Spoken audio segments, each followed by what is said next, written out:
Well, this problem deals with flow and change in altitude, so it's a Bernoulli problem.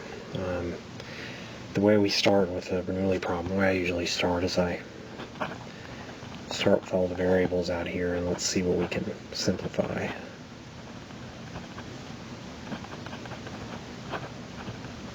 So I have all the variables for the bottom part of the pipe and for the top part.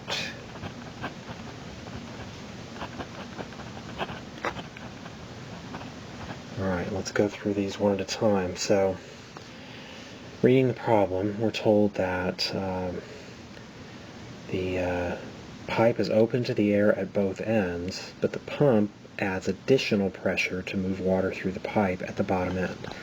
So we can say that the pressure on the bottom is atmospheric plus whatever that pump pressure is, which is what we have to solve for. And the pressure at the top is just 101/300, okay, because both the top and the bottom are open to the air. What else? We are told that the top end of the pipe is 3 meters above the bottom end, so we're going to take y at the bottom end to be 0 and y at the top end to be 3.5.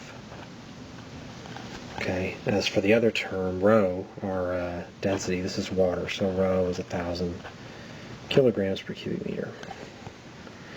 Okay, finally, we're told that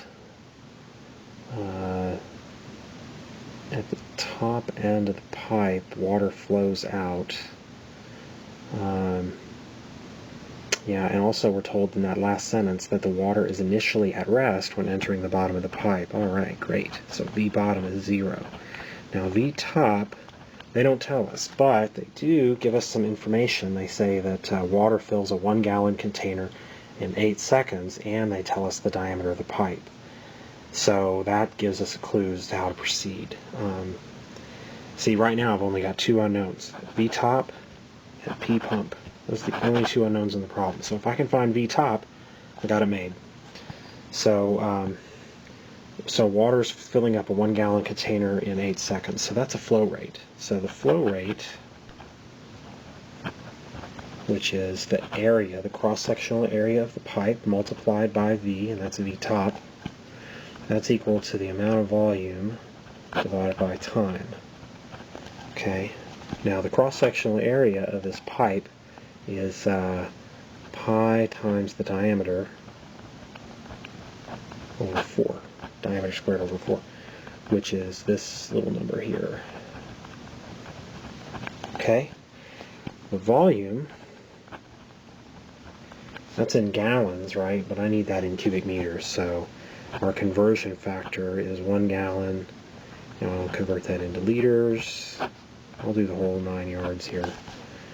And then I'll convert that into cubic centimeters. And then I'll convert that into cubic meters. So that's 3.786 times 10 to the minus 3 cubic meters. Okay, in 8 seconds. So, my V top is equal to volume over time. That becomes 1.59 times 10 to the minus 5 V top is equal to 3.786 times 10 to the minus 3 cubic meters over 8 seconds. And if I solve this for V top, I get 29.76 meters per second. Okay? Now I've got everything I need for Bernoulli. So let's go back and plug everything in. So P bottom, we agreed, was 101/300 plus the pump. Rho G Y bottom is 0, because Y bottom is 0. And 1/2 rho V bottom squared is also 0, because V bottom is 0. Up at the top, P top is 101/300.